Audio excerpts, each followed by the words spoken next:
Akhirnya kuasa hukum 02 kena batunya, makanya Pak jangan pelin-pelan.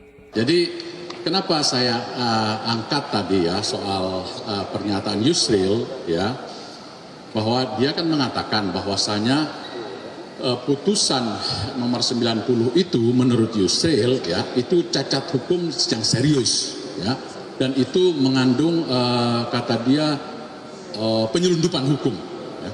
Bahkan itu berdampak yang berkepanjangan, dan dia bilang bahwasanya kalau kalau saya menjadi Gibran, saya akan tidak akan maju untuk pencawapresan ya, karena apa? Karena tadi itu, karena cacat hukum secara serius dan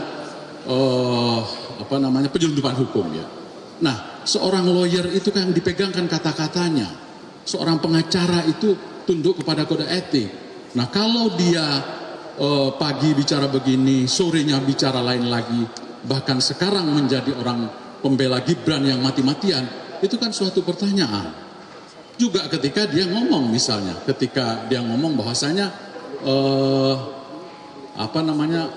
hakim MK ini bisa, kata dia, hakim MK itu bisa membatalkan putusan KPU. Artinya pada waktu itu ya, memang kejadiannya waktu itu.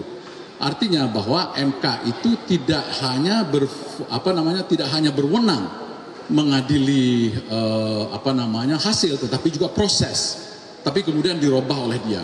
Dia bilang ini dalam konsep hukum Islam fikih ada nasih dan mansuh. Nasih dan mansuh itu artinya kalau ada yang baru maka yang lama itu ditinggalkan. Ini kan konsep hukum Islam, nggak bisa diterapkan di Indonesia contoh-contoh semacam itu. Nah, saya ingin mengajarkan bahwa sekali lagi pengacara itu yang dipegang adalah mulutnya ya, kata-kata dia yang dipegang. Nah, kalau kita mempersoalkan hanyalah MK ini hanyalah berwenang untuk untuk mengadili soal hasil, soal outcome ya mudah banget. Apa bedanya? Tanyakan saja sama anak sekolah SD, apa bedanya angka 100 dan angka 1000? Ya nggak ada isu toh. Oh ya pasti lebih banyak yang 1000. Tetapi ya MK ini adalah the guardian of constitution, penjaga konstitusi dan penjaga Pancasila. Pancasila apa? Di dalam sila kelimanya adalah keadilan bagi seluruh rakyat Indonesia. Jadi kata keadilan itu bolak-balik. Makanya saya di dalam persidangan tadi saya bilang, kira-kira ada 21 kata unsur adil.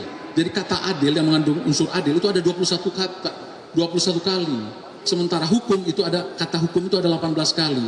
Itu artinya apa? Artinya bahwa para founding fathers, para pendiri negara Republik kita ini, Republik Indonesia ini adalah cinta kepada keadilan begitu.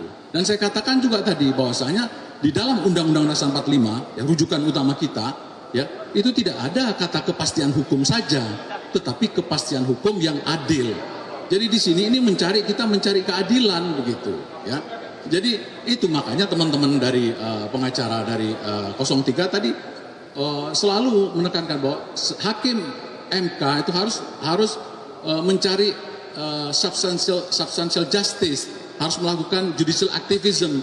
Jadi bukan hanya terpatok pada cara berpikir yang positivistik, legalistik gitu. Nah, ini yang ingin saya sampaikan, dan sekali lagi saya terima kasih kepada kawan-kawan semua karena saya diberikan hak juga untuk untuk menjawab, menjelaskan, karena saya tidak ingin bangsa ini dibangun dengan kebohongan-kebohongan. Bangsa ini dibangun dengan ketidakjujuran ya. Jadi kita harus menuju ke arah sana. Kalau kita lihat misalnya di dalam pembukaan Undang-Undang Dasar 45 itu ada kata-kata maka sampailah kepada saat yang berbahagia. Jadi sangat dahsyat, coba digarisbawahi kata bahagia. Ya, sebelum ada index of happiness itu para pendiri bangsa kita sudah bicara kebahagiaan. Syaratnya apa bahagia? Harus ada kejujuran, tidak boleh ada kebohongan, ya. Harus ada justice tadi, ya. Tetapi kalau bangsa ini dibangun oleh